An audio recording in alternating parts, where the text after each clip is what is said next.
오늘 우리들에게 주신 하나님 말씀은 마태복음 28장 16절부터 20절까지 말씀입니다. 16절부터 20절까지 기록된 하나님 말씀을 제가 받들어 읽습니다. 11 제자가 갈릴리에 가서 예수께서 지시하신 산에 이르러 예수를 배웁고 경배하나 아직도 의심하는 사람들이 있더라.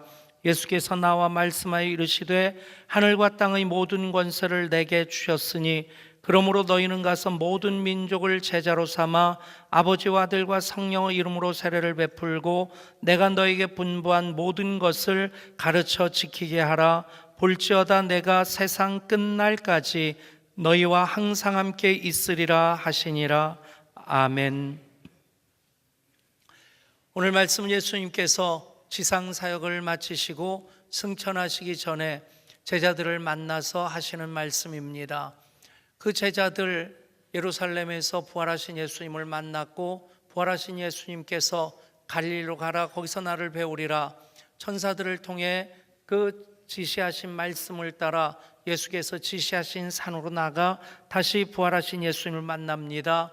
그래서 예수님을 배웠고 경배하는데 그 다음 얘기가 아직도 의심하는 사람들이 있더라. 제자들이었습니다. 3년 동안 예수님을 따라다니며 배우고 훈련받았습니다. 그리고 부활하신 예수님을 만났습니다. 물론 그들 중에 엠마오로 내려가던 이들도 있었을 것이고 여전히 그 사실을 흔쾌하게 이해하지 못하고 납득하지 못하는 사람들이 있었을 것입니다. 그랬는데도 예수님이 부활하신 예수님을 만나고 여전히 의심하는 사람이 있다, 아직도 의심하는 사람이 있다, 우리로 고개를 갸웃거리게 하는 장면입니다.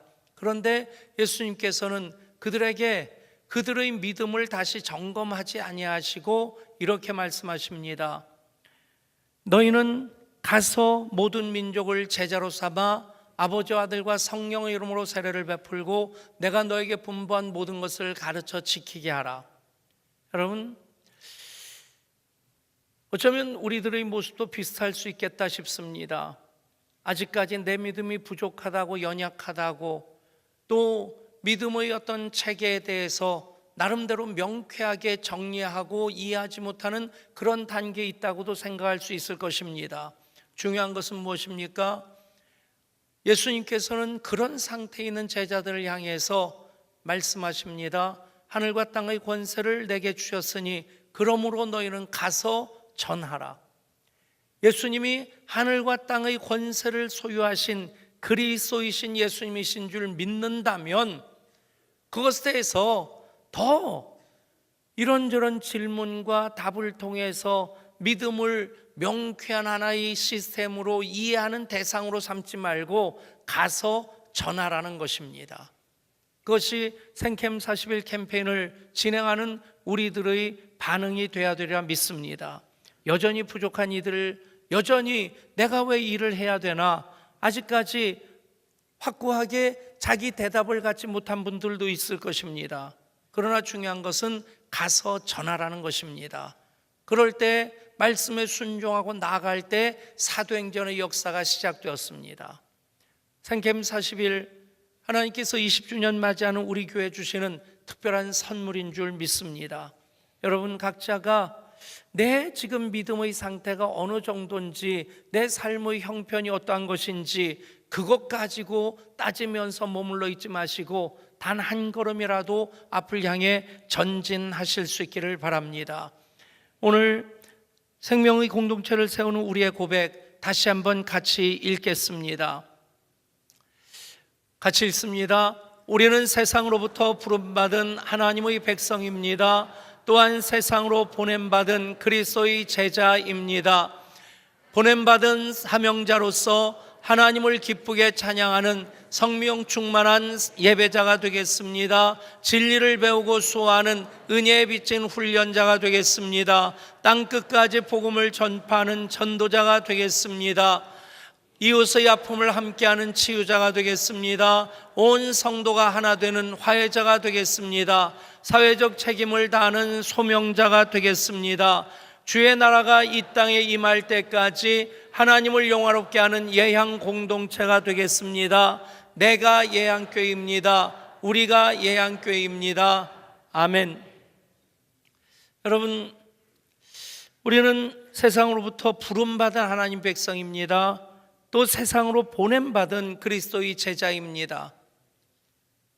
그래서 주님 나라 이 땅에 임할 때까지 하나님을 영화롭게 하는 예양 공동체가 되기를 소원하는 마음 가진 우리들, 성령 충만한 예배자로, 은혜 빚진 훈련자로, 또 복음을 전파하는 전도자로, 또 치유하는 치유자로, 화해자로, 소명자로 하나하나 점검해 나갈 때 그리스도 예수 안에서 함께 지어져가는 교회로서 더 견고하게 될 줄 믿습니다. 그 과정을 통해 같은 말, 같은 마음, 같은 뜻으로 온전히 합하게 될 줄 믿습니다. 그렇습니다. 그 일에 동참하는, 그 일에 동의함으로 함께하는 우리 모두가 예향교회입니다. 생명의 공동체를 세우는 세 번째 주제는 전도입니다. 다시 한번 따라 하실까요? 땅끝까지 복음을 전파하는 전도자. 첫째 주 예배였습니다. 지난주는 훈련이었습니다. 오늘은 전도입니다. 이제 지난주 것 복습하고 다음 주 것 또 미리 그 예고도 하고, 그래서 계속해서 반복하면서 이것이 점검되어지고 체질화될 때까지 반복하려고 합니다. 생명공동체 40일만이 아니라 기쁨의 50일로도 이어갈 수 있겠고, 어쩌면 올 한 해 20주년 계속해서 이거 반복해서 그것이 DNA가 되게 하면 그것만으로도 너무 귀한 일 우리가 해냈다 하는 성취감 갖게 되리라 믿습니다. 지난주일 주보에 간지로 넣어드렸습니다. 아직까지 그렇게 해놓지 못하신 분들은 이렇게 만들어서 여러분 테이블 위에, 식탁 위에 올려놓으셔야 됩니다. 전도는 도전이다.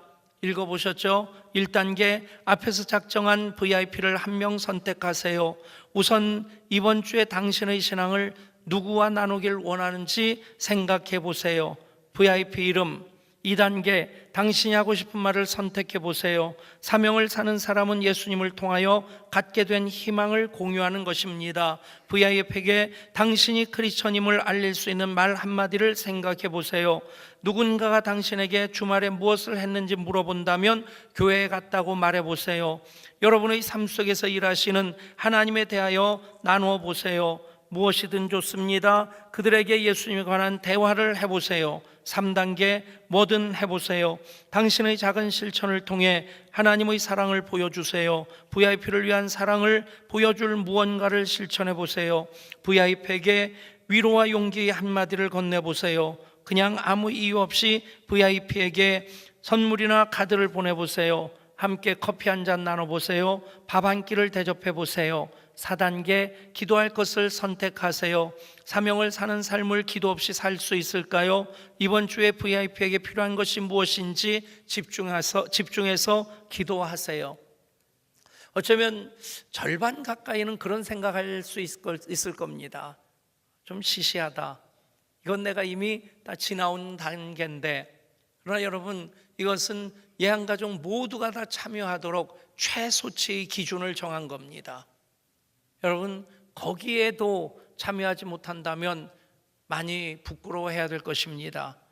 모두가 참여할 수 있도록 기준을 최대한 낮추고, 그래서 모든 분이 다 참여할 수 있도록 단 한 걸음이라도 발걸음을 옮기면 그것이 나비 효과가 되고 또 전체 교회의 시너지 효과를 더하는 그런 하나님의 개입하시는 통로가 될 줄 믿습니다. 왜 이렇게까지 해야 합니까? 주님의 지상 명령이기 때문입니다. 지상 명령이라는 것, 최고의 명령을 말합니다. 왕이신 주님께서 명령하셨다면 그 어느 누구도 그 명령을 거부해서는 안 됩니다. 거절할 권리가 없습니다. 옛날에 사극을 보면 충신과 또 간신으로 이렇게 나뉘어져 가지고 충신은 충언을 하고 간신은 간언을 하는데, 임금님이 영특하지 못하면 충언 듣는 것은 기분 나빠하고 간언을 듣는 것은 좋아하고 그럽니다. 그러다 보면 충언을 하는 충신은 귀양 가게 되죠. 그러면 득세한 간신들이 계속해서 아예 그 충신을 제거해 버리려고 간언을 하는데 사약을 내리셔야 합니다. 그래서 사약을 가지고 신하가 귀양간 그곳까지 갑니다. 그러면 누군가는 그 충신에게 언지를 주죠. 귀띔을 합니다.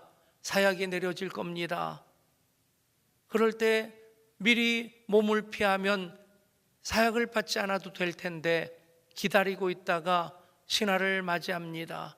그리고 어명이요 그러면서 사약을 내리면 사약을 받고 임금이 계신 그 궁궐을 향해 3번 절을 하고 그리고 사약을 받고 뭐라고 얘기합니까? 성은이 망극하도소이다. 그리고는 사약 먹고는 죽습니다. 여러분, 정말 충성된 신하라고 한다면 사약을 내리는 것일지라도 어명이라면 받들어야 합니다. 그런데 하나님 생명의 역사를 이루시고 또 사랑의 역사를 이루시는 좋으신 하나님이십니다. 예수님 우리에게 사약을 내리지 아니하십니다. 못할 일 하라고 하지 않으십니다. 정말 그 일이 소중한 일이고 복된 일이기에 그래서 그 일을 하라 하시는 것입니다. 사랑하는 여러분, 말씀에 순종하실 수 있기를 바랍니다. 순종해서 기도를 시작하고 VIP 작정을 시작하고 그래서 단 한마디 말을 건네는 것부터가 하나님의 일에 우리가 동참함으로써 하나님께서 하시는 일들을 그 과정을 통해 보게 될 줄 믿습니다.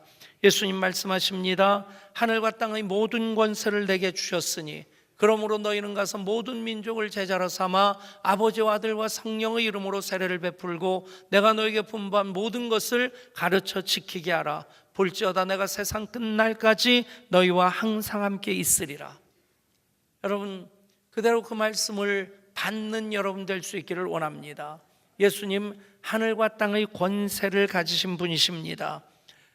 이 땅에 오실 때도 하나님의 아들로서 순종함으로 오셨고 오셔서도 십자가의 삶을 사셨고 십자가를 통해서 하나님의 뜻을 온 인류를 구원하시고자 하신 하나님의 뜻을 완성하셨을 때 부활하신 예수님에게 하늘과 땅의 권세가 확증되어집니다.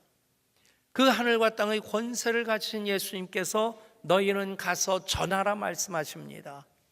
그럴 때에 하늘과 땅의 권세를 가진 예수님의 권세가 우리들에게 흘러 들어오게 되는 것입니다. 제자들 중에 아직도 의심하는 사람이 있음에도 순종하며 나아갈 때 사도행전의 역사가 시작되어집니다. 하늘의 권세, 하나님의 아들로서 심판주로서 창조주로서 역사의 섭리자로서 예수님의 권세입니다. 그런데 하늘의 권세만이라고 말씀하지 아니하시고 땅의 권세라고 말씀하십니다. 그 하늘의 권세가 땅에서 예수님을 통해서 이루어지고 있기 때문에 예수님은 하늘과 땅의 권세라고 말씀하고 있습니다. 그렇다면 여러분, 하늘의 권세가 땅에 풀려지는 그 자리에 우리가 있어야 됩니다. 우리가 그 일을 해야 됩니다. 그러면 그 가운데 하늘의 권세가 우리에게 임하고 우리를 통해 펼쳐지는 역사가 될 줄 믿습니다. 그 과정 속에서 성령이 임재하시는 것이 먼저일 수도 있겠고 순종하는 것이 먼저일 수 있겠고 순종하면 성령이 임하시고 성령이 임하시면 순종해야 됩니다. 아멘. 여러분, 순종하지 않는데 성령이 임하시지 않습니다. 성령이 임하셨는데 순종하지 않는다면 그것은 성령의 진정 충만한 것이 아닙니다. 순종할 때 성령이 임하시고 성령이 임하시면 생명의 사랑의 역사가 이루어지게 됩니다. 엊그제 디빈팩트 프라이데이 말씀 강사로 강동진 목사님 오셨습니다. 보나콘 공동체를 이끌어 나가시는 분인데 온누리교회 부목사 하시다가 공동체, 초대교회가 공동체를 농업 공동체를 통해서 세워보고자 하는 그 비전으로 내려가서 그 일을 이뤄가는 목사님. 근데 비전은 그렇게 가지고 나갔는데 거기에 같이 동참한 분이 두 분이 있었는데 그 중에 한 분이 그 농업 박사래요. 그래서 박사라서 참 많이 도움받겠다. 박사는 박사인데 호미질 한번 안 해본 박사, DNA만 연구한 박사. 어쨌든 셋이 컨테이너 박스에 살면서 1년 동안 얼마나 밭 한 떼기 빌려가지고 농사를 배우면서 열심히 했는지. 그런데 세 명이 죽자사자 1년 동안 했는데 총 수입이, 수익도 아니고 총 매출량이 160만 원이었대요. 1년 동안 일한 결과가 셋이서. 그런데 여러분, 그런 과정 속에서 얼마나 힘들겠어요. 갈등이 점점 심해지는데 하루는 둘이 나가서 밭에 석회를 뿌린다고 나갔는데 이상해서 나가보니까 석회를 땅에 뿌리는 게 아니라 서로 얼굴에 뿌리고 있더래요. 왜 그러냐고 뜯어 말려놓고 이유를 물어보니까 한 사람은 위에서부터 뿌려 내려가자고, 한 사람은 아래서부터 뿌려 올라가자고 하는데 그것 가지고 싸움이 시작됐다는 거예요. 여러분, 그게 방아쇠가 된 겁니다. 얼마나 많은 갈등이 있었으면. 생각해 보세요. 1년 동안 일했는데 총 수입이 160만 원. 이거 계속 해야 되나? 이러려고 내가 사나? 뭐 좀 많은 생각들이 있을 것이고 많은 갈등이 있을 텐데 그 하나가 방아쇠가 돼가지고 싸움이 되고, 나중에 공동체가 좀 커졌는데도 이런 공동체를 세워야 된다, 이런 공동체를 세워야 된다, 얼마나 말씀의 검을 가지고 한치 양보 없이 서로를 찔러댔는지. 마지막에 그랬답니다. 우리 끝장내자. 그러면서 1박 2일로 싸웠답니다. 1박 2일로 밥 먹고 싸우고 밥 먹고 싸우고 밥 먹고 싸우고, 그렇게 말씀 가지고. 여러분, 말씀에는 순종해야지 말씀을 자기가 사용하는 도구화해서는 안 됩니다. 이쪽에서는 이 말씀이 옳다, 이쪽에서는 이 말씀이 옳다, 한치도 양보 없이 싸우는데 1박 2일 싸우는데 성령님이 그 자리에 임하셨다는 거예요. 6시간 울고 불고 회개를 하는데 눈물 콧물 쏟으면서 내가 죄인입니다, 내가 잘못했습니다. 6시간 울고 나면서 공동체가 새롭게 세워졌다는 거예요. 그러면서 변화가 시작되는데, 여러분, 그 강 목사님 얘기가 고추 한 포기 심으면 거기에서 보통 40개 50개 그 고추를 딴답니다. 심어보세요. 40개 50개 따는 고추인데 성령이 임하셔서 땅이 변화되니까, 그곳에 성령의 기름 부심이 임하시니까 고추 한 포기에서 500개 600개를 딴답니다. 우리 교인들은 참 반응이 없어요.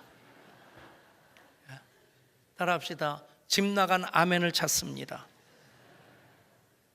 집 나간 가출한 자녀들 찾는 것 이상으로 아멘도 좀 찾으셔야 될 것 같아요. 아멘. 하나님께서 통해 자복하는 자들에게 이 땅을 고칠지라. 땅이 고쳐지니까, 똑같은 땅인데 성령 받은 사람들이 그 땅을 경작하니까 그 땅이 치유되어서 거기서 고추도 10배, 참깨를 심어도 10배.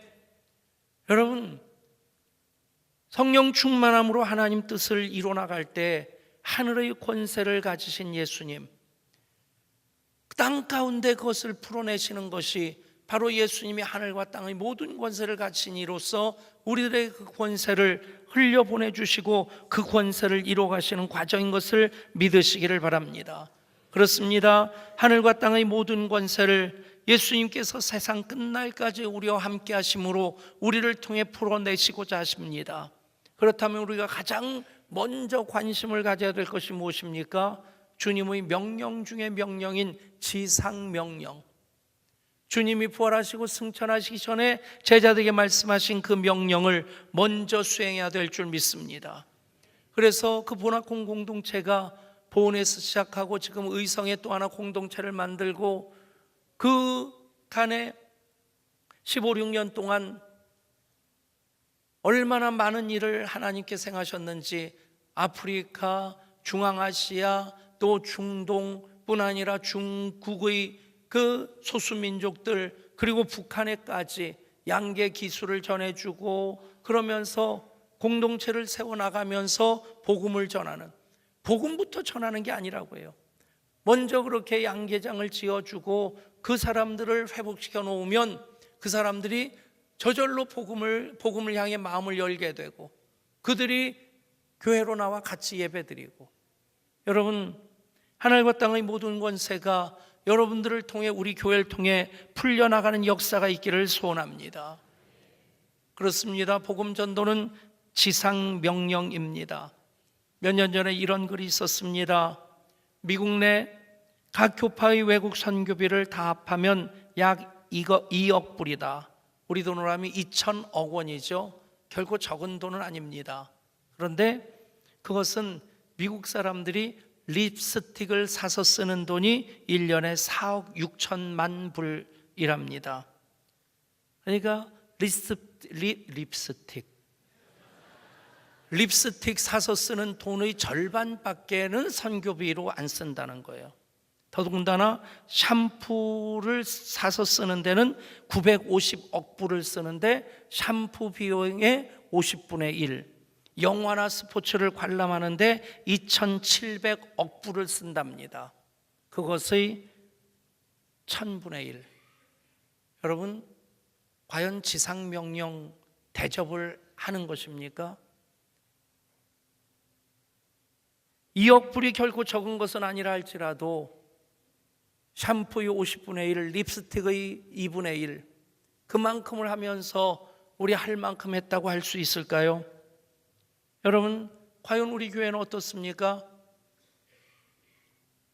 정말 우리 교회가 땅끝까지 이뤄내 증인되라 하시는 주님의 지상명령을 지상명령으로 받들고 있습니까? 자위하자고 한다면 다른 교회들 부끄럽지 않을 만큼은 합니다. 우리가 할 수 있는 만큼 이 정도 하면 됐다 싶은 생각이 있습니다. 그러나 지상명령 앞에서 우리는 여전히 부끄러운 마음을 가져야 합니다. 여러분, 지상명령으로서의 복음전도를 왜 우리들에게 하라 하셨을까요? 그것은 하나님의 자녀들에게만 맡겨주신 일입니다. 주에게 부탁하신 일 천사도 흠모하겠네. 여러분, 천지창조가 끝나고 하나님과 천사들의 대화 중에 이런 얘기가 있었다고 합니다. 천사들이 하나님께 묻습니다. 하나님, 앞으로 태어나게 될 수많은 사람들을 구원하여 우리의 가족을 삼는 일을 누구에게 맡기실 생각이십니까? 하나님은 단호하게 말씀하셨습니다. 내 자녀들에게 맡길 것이다. 저들이 구원받았으면 다른 사람들에게 구원의 소식을 전하게 할 것이다. 또 천사가 묻습니다. 저들이 하나님의 부탁, 하나님의 명령에 순종하지 아니하면 어떻게 하실 겁니까? 다른 계획이 무엇이죠? 그것을 자기들이 하고 싶은 겁니다. 가장 영광스러운 일이기에. 그런데 하나님은 단호하게 말씀하십니다. 다른 계획은 없다.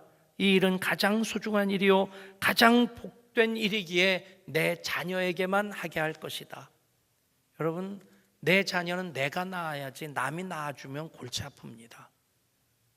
아브라함도 자기 자식 하갈이 낳아주는 것 때문에 얼마나 그 가정에 어려운 일들이 있었습니까? 내 자식 내가 키워야지 남이 키워주면요 나중에 문제가 됩니다. 예수 그리스도의 십자가로 하나님 자녀 삼으셨기에 하나님께서는 하나님의 자녀들을 되게 하신 우리들을 통해 하나님 자녀들을 낳는 그 일을 하게 하십니다. 그 일을 천사들이 흠모했습니다. 생각해 보십시오. 예배를 천사들이 더 영광스럽게 드립니다. 심부름을 한다면 우리보다 천사들이 더 멋들어지게 해냅니다. 그러나 심부름은, 예배는 천사들이 감당할 수 있을지언정 전도하는 그 일은 하나님께서 천사에게 맡기지 않으셨습니다. 그래서 천사들이 흠모합니다. 때때로는 그런 생각도 해봅니다.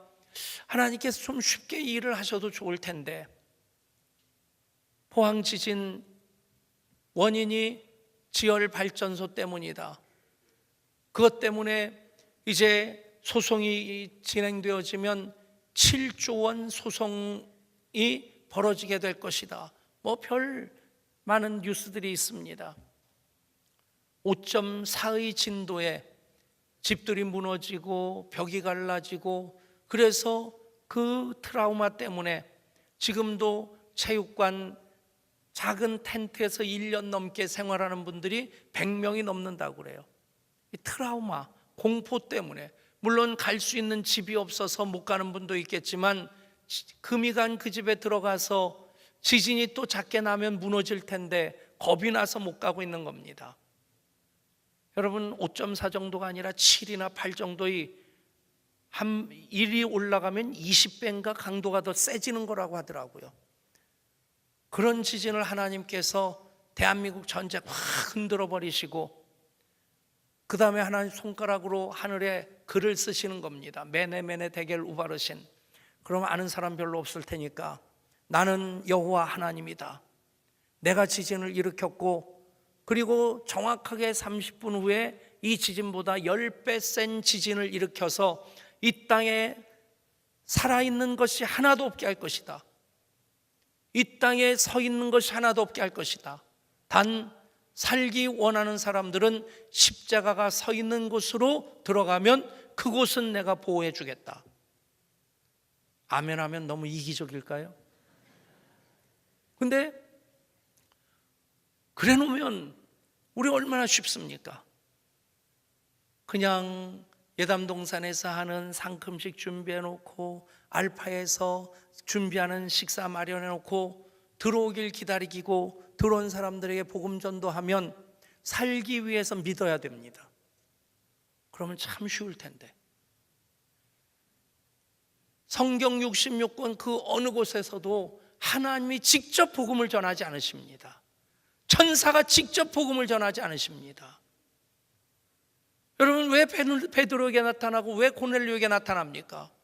베드로에게는 고넬료를 찾아가라, 고넬료는 찾아오는 베드로를 만나라, 그 얘기한 거예요. 뭐 그렇게 복잡하게 해요? 예수님이 그리스도시다, 믿어라, 믿으면 너와 내 집이 구원을 받는다, 그랬으면 끝나는 건데, 그런데 그 일은 천사가 해야 될 일이 아니기 때문에 우리들에게만 맡겨주신 일이기에 베드로로 하여금 찾아가서 만나서 전하라 하십니다. 여러분, 복음 전도는 생명을 낳는 일입니다. 모든 생명체에 동일한 원리가 있습니다. 자손을 번성시키는 일입니다. 그 일을 위해서 얼마나 치열하게 처절하게 그 일을 합니까? 가시고기라는 그 소설을 통해서 널리 알려진 그 민물고기, 어미고기가 알을 낳고 나면 그 아빠 고기가 그것을 떠나지 않고 지느러미를 움직여서 산소를 공급해주고, 자기 몸집보다 대여섯 배 큰 외적들이 쳐들어와도 몸을 부딪혀서 싸워서 물리치고, 그 알들이 부화하기까지 아빠 가시고기는 그것을 떠나지 않고 계속 지느러미질을 하는 겁니다. 하나도 먹는 것이 없습니다. 그러다가 새끼들이 부화되기 시작하면 기진맥진한 상태로 그냥 목숨이 꺼져서 흘러가 버리고 맙니다. 어떤 거미는 암컷이 수컷의 등에다가 알을 낳습니다. 그러면 그 알이 부화되면서 자기 아빠를 파먹고 살아요. 그러면 그 거미들이 다 독립할 때쯤 되면 이 아빠는 껍데기밖에 안 남습니다. 바람이 휙 불면 훌렁 날아가 버리고 맙니다. 여러분, 그렇게 자신을 생명까지 내어주면서까지라도 그 종족을 번성하고자 하는 것이 본능입니다. 여러분, 교회는 생명을 낳는 일에 얼마나 애쓰고 있습니까? 구원받은 이들이 착각하는 것도 있습니다. 우리가 구원받았기에 구원받지 못한 사람들이 얼마나 절박한 마음을 가지고 살고 있을지, 그것에서 별로 실감하지 않는, 그것이 구원받은 그리스도인들의 큰 착각 중에 하나라 생각합니다. 대한민국의 큰 위기가 무엇입니까? 아직도 해결되지 않는, 해결될 기미가 보이지 않는 북핵 문제도, 남남 갈등도, 고용의 문제도, 청년 실업도, 자영업이 무너지는 것도 등등 참 많은 문제들이 있습니다. 그러나 정책을 잘 세우고 예산을 잘 투입하면 그래도 풀어갈 수 있는 가능성 있는 문제들입니다. 가장 심각한 문제는 저출산입니다. 2014년 합계 출산율은 15세부터 49세까지 가임 기간 안에 있는 여성이 그 기간 동안 낳을 수 있는 자녀의 총수를 얘기하는 겁니다. 2014년에는 1.21이었어요. 1.21이었는데 그때도 유엔에 등록한 나라 중에서 우리나라가 꼴찌에서 두 번째라고 했어요. 근데 작년은 0.98입니다. 한 여성이 물론 평균 처서이지만 가임 기간 동안에 한 명도 안 낳는다는 얘기예요. 0.98. 여러분, 이럴 때 예수 믿는 처녀 총각들 시집장가 많이 가서요, 애 셋씩만 낳으면 20년 지나면 크리스찬 비율이 40% 50% 될 겁니다. 아멘. 이 연사 강력하게 두 손 들어 외치는 바입니다. 여러분, 선교직 하는 것도 귀한데 결혼해서 자녀 낳는 거 선교 못지않게 귀한 일입니다. 아멘 하신 분들 한둘씩 더 나십시오. 남한테만 나라고 하지 마시고. 여러분, 2300~400년 되면요, 대한민국이라는 나라는 지상에서 없어진다고 그래요. 교회는 어떻습니까? 여러분, 나이가 적을수록 70대, 60대, 50대, 40대, 30대 갈수록 크리스찬 비율이 적어듭니다. 인구만 적어지는 것이 아니라 크리스찬 비율까지도 적어집니다. 소프트 랜딩이 아니라 하드 랜딩이 됩니다. 여러분, 전도는 생명 살리는 일입니다. 한 사회학자가 이런 표현을 썼더라고요. 저출산의 원인 중에 하나는 부부 중심의 삶을 살고자 하는 지극히 살벌하고 이기적인 태도 때문이다. 욕먹는다 할지라도 이 얘기는 해야 될 것 같아요. 왜 교인들이 전도 안 합니까? 왜 교회가 선교 안 합니까? 지극히 살벌하고 이기적이기 때문입니다. 여러분, 내가 전도자가 돼야 합니다. 다른 사람에게 핑계대지 마십시오. 어려운 일 아닙니다. VIP 작정하고 기도부터 시작하십시오. 전도 패키지 만드는 일, 그 일 해보십시오. 단 한마디 입을 벌리지 못하더라도 노방전도 나가는데 따라가 보십시오. 그러면 그것이 라이프 스타일이 됩니다. 대한지구의 고종 황제를 아련한 독일 기자가 고종 황제를 만나고 나서 쓴 그 기사, 3.1운동에 대한 자료 중에 한 개가 있더라고요. 70, 80대의 병약한 노인이 눈동자가 부러진 채로 마약 중독자처럼 그렇게 앉아 있었다. 그게 독일 기자가 고종을 아련하고 느낌을 쓴 겁니다. 그 당시에 고종이 40대였습니다. 우리 부끄러운 역사 아닙니까? 근데 저는 문득 그 생각을 해봤습니다. 그 기사를 읽으면서 생각나는 것이, 선교사들이 고종을 지켜줬는데 그런 병약한 고종 황제로 하여금 운동을 하게 하려고 그 앞에서 선교사들이 시범 경기를, 테니스를 한 겁니다. 그것을 지켜보던 고종이 그 얘기를 했다는 겁니다. 저렇게 힘든 거 하인들 시키면 되지 왜 저렇게 땀을 삘삘 흘면서 하는지 모르겠다고. 여러분, 하는 사람은 건강합니다. 하는 사람은 재밌습니다. 하지 않는 사람은 40대인데 70, 80대 마약 중독자처럼 보입니다. 눈에 초점이 없습니다. 교회가 전도하고 선교하면 교회의 생명력은 충만합니다. 교회는 살아 움직여야 됩니다. 교회가 그 일을 하지 아니하면 교회는 노쇠해 보이고 병약해 보이고 존재하기조차도 힘들어 보이는 그런 모습으로 전락할 수 있을 것입니다. 목적이 이끄는 삶의 저자인 리고렌 목사님, 그 아버지도 목사님이셨습니다.